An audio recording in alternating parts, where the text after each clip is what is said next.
Assalamualaikum warahmatullahi wabarakatuh. Perkenalkan, nama saya Nandita Rinjani dengan NIM 21042180 akan menyampaikan materi pertemuan ketiga. Prinsip-prinsip dasar dari digital government yaitu pemerintahan digital adalah konsep pemerintahan yang memanfaatkan teknologi, informasi, dan komunikasi untuk mengelola dan meningkatkan efisiensi serta kualitas layanan pemerintah kepada warga negara. Government bersifat teknologi. E-government atau electronic government adalah penggunaan teknologi informasi oleh pemerintah untuk memberikan informasi dan pelayanan bagi warga, meliputi yang pertama, government to citizen, ialah sebuah tipe dari hubungan pemerintahan dengan masyarakat. Hubungan ini bertujuan untuk dapat memperbaiki hubungan interaksi di antara pemerintah dengan masyarakat serta mempermudah masyarakat di dalam mencari berbagai informasi mengenai pemerintahan.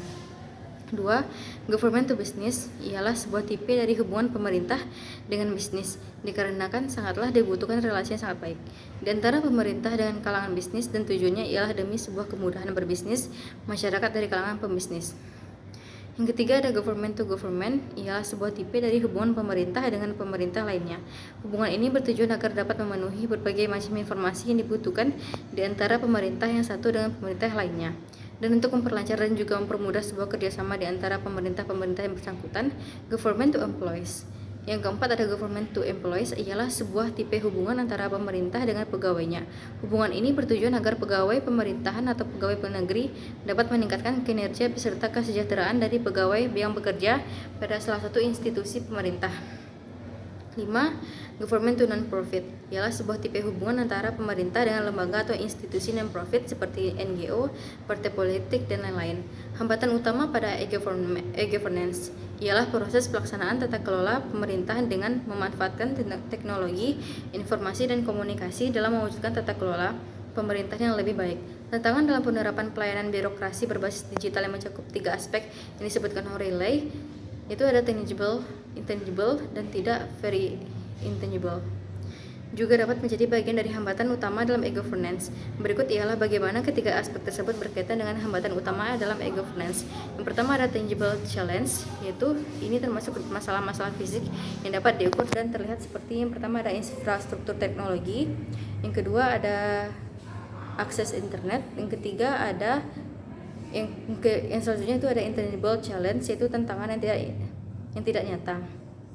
Ini melibatkan aspek-aspek yang tidak selalu dapat diukur dengan mudah, tetapi mempengaruhi implementasi e-governance seperti kesadaran dan pendidikan masyarakat dan perubahan budaya organisasi. Hambatan tidak selalu terlihat tetapi signifikan dalam mengadopsi teknologi e-governance. Yang ketiga ada very intangible challenge, yaitu tantangan yang sangat tidak nyata. Ini adalah hambatan yang sangat abstrak dan berkaitan dengan aspek-aspek psikologis dan sosial seperti keberanian dan komitmen pejabat pemerintah. Yang selanjutnya itu membangun knowledge society, itu menumbuhkan budaya pengetahuan dan pembelajaran di kalangan birokrasi dan masyarakat adalah tantangan yang sangat tidak nyata yang berkaitan dengan mengubah cara pemerintah beroperasi. Konsep governmentality adalah suatu kerangka pemikiran yang dikembangkan oleh Michel Foucault, seorang filsuf Prancis terkenal. Istilah governmentality merujuk pada domain yang disebut Foucault atau rasionalitas pemerintahan pada tahun 1991, yaitu cara dan sistem pemikiran tentang sifat-sifat praktik pemerintahan yang mampu membuat kegiatan itu dapat dipikirkan dan dipraktikkan. Governmentality terdiri dari konsep pemerintahan dan rasionalitas. Dalam hal ini, government dipahami bukan hanya sebagai kekuatan yang perlu dijinakkan atau otoritas yang perlu dilegitimasi, melainkan adalah suatu kegiatan dan seni yang menyangkut semua pihak dan menyentuh dari masing-masing elemen. Dengan demikian, pemerintahan tidak terbatas pada struktur kelembagaan otoritas saja. Sebaliknya, konsep governmentality dimaknai sebagai fenomena empiris yang meresap dan memiliki karakteristik yang tetap spesifik untuk praktik dan organisasi tertentu. Pengembangan konsep governmentality, perkembangan konsep dari governmentality dari konsep biopolitik hingga pemahaman yang lebih luas tentang pengaturan masyarakat adalah perjalanan teoritis yang penting dalam pemikiran Michel Foucault tentang biopolitik dalam karya-karya awalnya, yang terutama dalam bukunya Society Must Be Defended. Dalam karya ini, ia membahas bagaimana kekuasaan negara modern melalui mengatur populasi secara lebih intensif daripada sebelumnya. Biopolitik adalah konsep yang menekankan peran negara dalam mengelola aspek-aspek kehidupan manusia yang bersifat kolektif, seperti kesehatan, reproduksi, dan statistik populasi. Salah satu perkembangan penting dalam konsep governmentality adalah Pendekatan pada pengaturan subjektivitas individu. Foucault menyoroti bahwa kekuasaan tidak hanya membatasi tindakan fisik tetapi juga membentuk cara individu melihat diri mereka sendiri. Ya, selanjutnya itu tata kelola e-public, organisasi dan tata kelola digital government diperlukan agar penerapan digital government dapat dilakukan secara terencana, terkoordinir dan terukur. Perlu diidentifikasi siapa yang harus bertanggung jawab dalam mengkoordinir penerapan strategi digital government.